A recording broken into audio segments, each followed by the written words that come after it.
Hi ගොඩ කාලෙකට පස්සේ මම මේ වීඩියෝ එකක් අරගෙන එන්නේ. කියන්න ඕනේ මේ දවස්වල ලංකාවට මේ ව්‍යසනයත් එක්ක සෝෂල් මීඩියා වල ව්‍යසනයේ තොරතුරු ගොඩක් ෂෙයා වෙනවා. අපිට පුළුවන් විදිහට අසරණුන් පවුල් කීපයකට උදව් කරා. ඉතින් ඒ දේවල් එක්ක මට ලැබුණු අත්දැකීම් සහ මගේ අදහස් ෂෙයා කරගන්න තමයි මම මේ වීඩියෝ එක දාන්නේ. ඇත්තටම කියන්න ඕනේ මේ දේවල් එක්ක දැනගත් එක දෙයක් තමයි අසරණු මිනිස්සු අතරේ අසරණ වුණා වගේ හැසිරෙන මිනිස්සුත් ඉන්නවා. ඒක නිසා ඔයාලා අසරණ වුණු මිනිස්සු වෙනුවෙන් උදව් කරනවා නම් ඔයාලා මේ බාර දෙන්න හදන භාණ්ඩ මේ වියලි ආහාර ද්‍රව්‍ය හෝ සල්ලි හෝ කෑම පාර්සල් හෝ ඕනෑම දෙයක් බාර දෙන්න හිතන් ඉන්න කෙනෙක් නම් උදව් කරන්න කැමති කෙනෙක් නම් ඉස්සෙල්ලාම බලන්න ඔයා උදව් කරන්න යන්නේ කාටද කියලා. ඒ දේවල් හොඳට හොයලා බලලා උදව් කරන්න යන්න. මොකද නැත්තම් නිරපරාධේ ඔයාලා උදව් කරන්න හදන සිතවිල්ල පවා අපත යන එක වෙන්නේ. සමහර ප්‍රදේශවලට වියලි ආහාර ද්‍රව්‍ය දුන්නට ඒව උයාගෙන කන්න භාජන නැහැ. වියලි ආහාර ද්‍රව්‍ය උයාගෙන කන්න භාජන නැති අයට කෑම පාර්සල් ලබා දුන්නට කමක් නැහැ. කෑම පාර්සල් ලබා දෙනවා නම් මේ ප්‍රදේශයට අවශ්‍ය ප්‍රමාණයට විතරක් හදාගෙන යන්න ඔයාලා සැලකිලිමත් වෙන්න ඕනේ. මොකද නැත්තම් ඔයාලා හදපු කෑම අපරාධේ නිකන් නාස්ති වෙන එක වෙන්නේ. වතුර බෝතල් ගත්තොත් හැම ප්‍රදේශයකටම වතුර බෝතල් අත්‍යවශ්‍යයි. මොකද ගොඩක් පැතිවල ලිං ජලය පවා දැන් අපිරිසිදු වෙලා තියෙනවා මේ ගම් වතුර තත්ත්වයෙන්. අනිත් දේ තමයි අනේ ඔයාලට පුළුවන් නම් ගයක් ගානේ ගිහිල්ලා ඔයාලගේ උපකාර බෙදා දෙන්න. ගොඩක් වටිනවා. මොකද ගොඩක් වෙලාවට අපි දැක්කා බඩු අරන් එනවා උපකාර කරන මිනිස්සු ගොඩක් එනවා. මහා පාරක් හෝ ප්‍රධාන මාර්ගයක් ඉදිරියට ඒ දේවල් බෙදා දුන්නා එයාලා ගියා. ඉතින් ගොඩක් අසරණුන් පවුල් තියනවා ඇතුළට වෙන්නත්. ඒගොල්ලෝ ගොඩක් වෙලාවට කිව්වේ අනේ මහත්තයා එන අය ඔක්කොම පාරෙන් බෙදලා දීලා යනවා.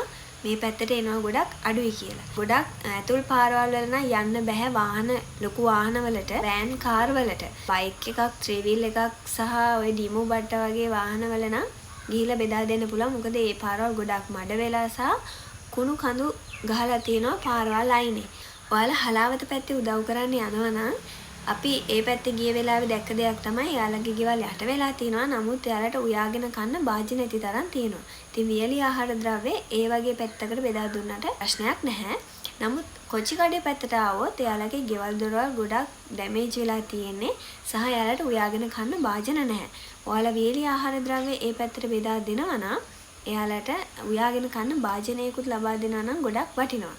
එහෙම නැත්නම් ඔයාලට පුළුවන් කෑම පාර්සල් ලබා දෙන්න ඒ වගේ ගෙවල් වලට. ගොඩක්ම කියන්න ඕනේ ඔයාලා කෑම බෙදා දෙන්න යනකොට ඒ ගෙවල් වල තත්ත්වය ඒ ගෙවල් වලට මොනවද අත්‍යවශ්‍ය කියන දේ හොයලා බලලා බෙදා දෙනවා නම් ඔයාලගේ උපකාරය ගොඩක් වෙලාවට සාර්ථක වෙයි.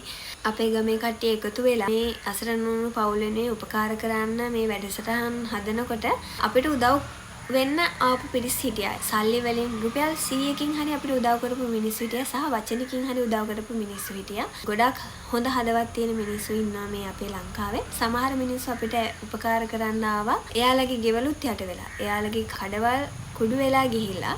හැබැයි එයාලත් ආවා තවත් අසරණුන් මිනිස්සෙක් වෙනුවෙන් උදව් කරන්න. ඇත්තටම හරිම සතුටුයි. ඒ වගේ අත්දැකීම් ගොඩක් ලැබුණා මේ නත්තල් කාලේ.